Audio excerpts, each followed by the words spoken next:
ধারাবাহিকের শুরুতেই আমরা দেখতে পাই আদি লক্ষ্মীমার পুজোর সামনে সবাই একসাথে কত আনন্দে মেতে আছে সেটা দেখে তেজ সুধাকে বলে ওঠে, দেখো সুধা, আজকে আমার পরিবারটা ঠিক যেমনটা আমি স্বপ্ন দেখতাম তেমনই হয়ে গেছে। সবাই হাসছে, সবাই শান্তিতে আছে, কারোর মধ্যে কোনো অভাব নেই, কোনো না পাওয়ার বেদনা নেই। আজ মনে হচ্ছে আমার পরিবারের ছবি যেন পূর্ণ হয়ে গেছে। আর এমন একটা সময়ে তেজ নিজের অজান্তেই বলে ফেলে, এখন যদি আমি মরে যাই তবুও আর কোনো আফসোস থাকবে না, কারণ আমার পরিবারের সবাই নিজেদের মতো করে দাঁড়িয়ে যেতে পারবে। কিন্তু তেজের মুখে মরে যাবার কথা শুনে সুধার ভেতরে দাউ দাউ করে আগুন জ্বলে ওঠে এবং সুধা খুব রেগে গিয়ে বলে ওঠে, তেজ, আমি তোমাকে কতবার বলেছি যেন কোনোদিন এমন অলক্ষণের কথা মুখে না আনো, কিন্তু তুমি বারবার একই কথা বলছো কেন?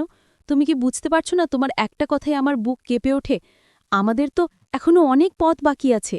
আমাদের মেয়েকে বড় করতে হবে, তার পড়াশোনা দেখতে হবে, একটা সুন্দর ভবিষ্যৎ গড়ে দিতে হবে, তারপর একদিন ওর বিয়ে দিতে হবে, আর তারপর নাতি নাতনির মুখ দেখার স্বপ্নও তো আছে। তাহলে তুমি কিভাবে বললে যে মরে গেলেও তোমার আর কিছু যায় আসে না? পরক্ষণেই তেজ শান্ত গলায় বলে, সুধা, আমি সেইভাবে বলতে চাইনি, আমার কথা ভুল করে নিও না। এরপর লক্ষ্মীমাকে বরণ করা শেষ হলে ঠাম্মি বলে ওঠে, এখন আদি লক্ষ্মীমাকে ঘরে নিতে হলে পদ্মফুলের মালা পরাতে হয়, কিন্তু মালাটা কোথায়? সুধামা, তুমি কি মালাটা ঠিক জায়গায় রেখেছ? তখন সুধা অবাক হয়ে বলে, আমি তো নিজ হাতে মালাটা গিঁথে ওই টেবিলেই রেখে গিয়েছিলাম। জ্যোৎস্নাও বলে, আমি নিজের চোখে দেখেছি সুধা মালা রেখে গেছে, কিন্তু সবার চোখের সামনে থেকেও মালা হঠাৎ উধাও হয়ে গেছে। এতে ঠাম্মির মন খুব খারাপ হয়ে যায়, কারণ নিয়ম ভঙ্গ হলে অশুভ হয় বলে মনে করা হয়। তখনই তেজ বলে ওঠে, মালাটা পাওয়া যাচ্ছে না তো কি হয়েছে, আমি নিজেই এক্ষুনি নিয়ে আসছি।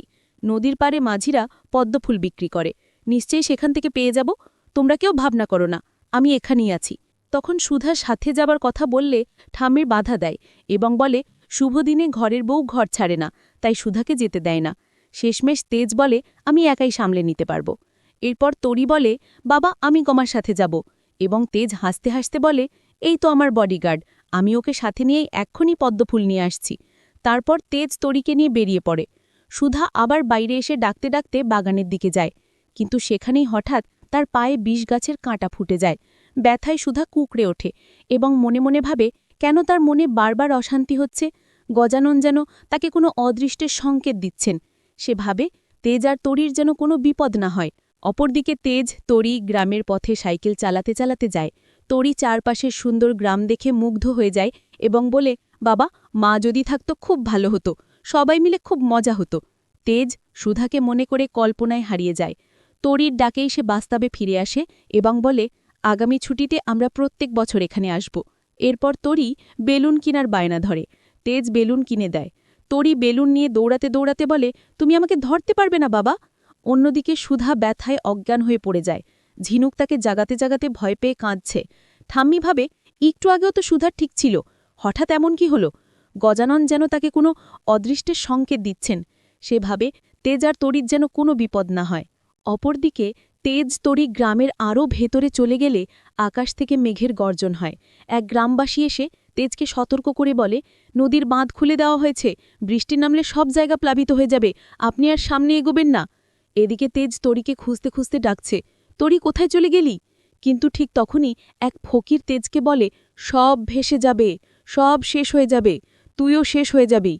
ফকিরের কথা শুনে তেজ ভাবে, লোকটা নিশ্চয় পাগল, কিন্তু তারপরেও মনে একটা অদ্ভুত দুশ্চিন্তা দোলা দিতে থাকে। শেষে দেখা যায় ডাক্তার বলছে, সুধার অবস্থা আশঙ্কাজনক, বিষ শরীরে ছড়িয়ে পড়েছে, তাড়াতাড়ি চিকিৎসা না পেলে বিপদ ঘটতে পারে। পরিবারের সবার মাথায় যেন বজ্রপাত নেমে আসে এবং ঠিক সেই সময় নদীর বাঁধ খুলে দেওয়ায় বৃষ্টি এসে চারদিক তলিয়ে পড়ে। জল এত জোরে ঢুকে পড়ে যে তেজ তরি সাইকেলসহ পানিতে ভেসে যায়। তেজ প্রাণপণে তরিকে আঁকড়ে ধরে একটি বাঁশের নৌকার উপর তুলতে সক্ষম হয়। তেজ চিৎকার করে বলে, তুমি ভয় পাবে না, আমার মেয়ে, তুমি খুব সাহসী, তুমি কিছুতেই আমাকে ছেড়ে দেবে না, তোমার মাম্মাম তোমাকে ঠিক খুঁজে নেবে।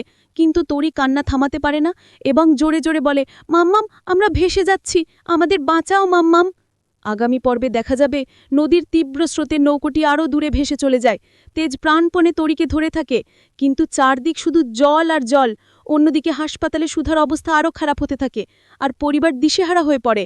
দুটি বিপদ একই সময় দুই জায়গায় নেমে আসে এবং কার কি হবে কেউই তা আন্দাজ করতে পারছে না।